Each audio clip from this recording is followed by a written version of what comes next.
Hi Hey guys, welcome back to our YouTube channel. The Traveler's Journal by Isha and Pranjal. We are back in the Cold Spring. We will be doing the Bull Hill Trail again. Last time when we came to Bull Hill Trail, we couldn't do the full loop and we had to content ourselves with doing the short loop because there was a lot of snow and we had to hike in 13 inches of snow. That's why we decided that this time we will be doing the full loop, making sure we complete what we started. So let's see how that goes. We have taken our coffee. In this vlog, we wanted to skip the route from our place to Cold Spring because we already showed that in the last vlog. For the people who are watching our video for the first time, I will quickly tell you how to reach here. If you are coming from Manhattan, you can take the Metro North train from Grand Central and get down at Cold Spring. From the Cold Spring station, it's a 20-minute walk to the Bull Hill Trailhead via the Cold Spring town. We have finally reached the trailhead, and as you can see, there's a booth where you can get the trail map, ample of parking space so you can get your cars, and you have restrooms over here. So these are the basic things that you'll see on the trailhead. Last time we did this short loop because of the snow, but today we are doing this Bull Hill full loop. It will take 3 to 4 hours and start from here. So let's see how that would be.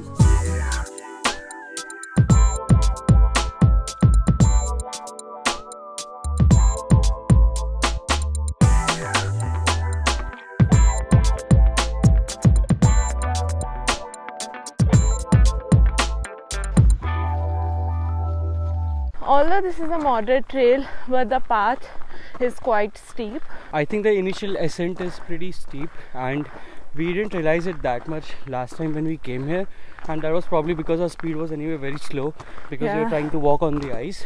But now that there is no snow, we are able to move quickly, and that's why I guess we're getting a little bit more exhausted as well.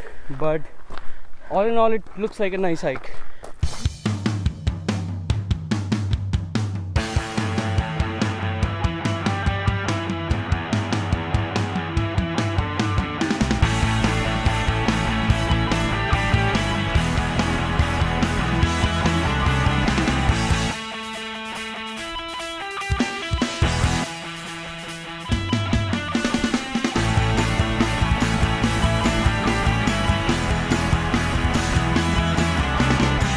When we came here last time in the snow, we didn't even realize how the trail was. As we are moving ahead, we are realizing how rocky this trail path is. I really like these kinds of trail because rather than walking on a straight path, these trails are a little more challenging and more adventurous.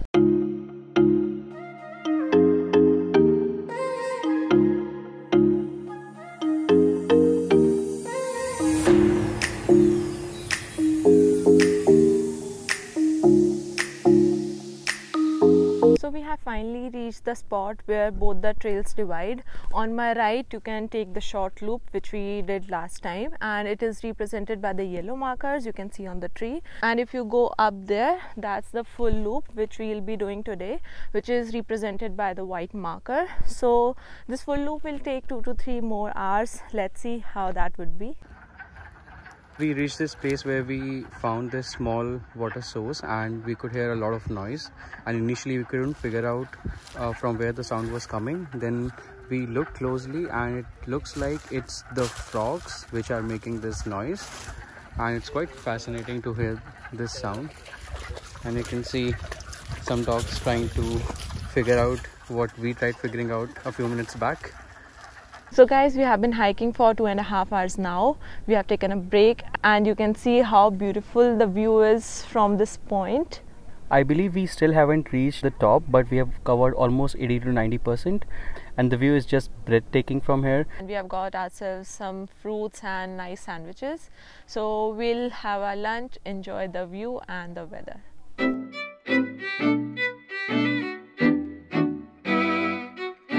We have reached the top of the Bull Hill Trail and the view is amazing from here. It's quite similar to the one that we showed you guys earlier. There's not much difference except the fact that there is some snow that we can still see out here, which tells us how high this peak is. So we are still halfway to our trek and we still have to climb down.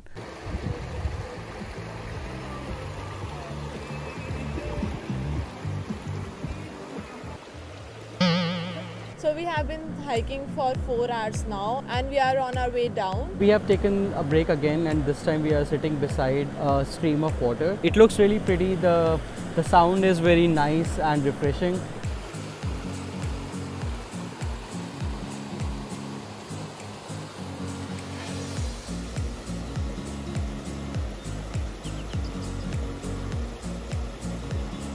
We are about to finish our full loop, and as you can see behind me, this is the place from where we started. We went from that way and we are coming back from this way. It took us 4.5 hours to complete the whole loop, and all in all it was a great hike with medium challenges. So it was not very hard, but it was not very easy as well. After a long and tiring hike, we deserved some drinks and good food.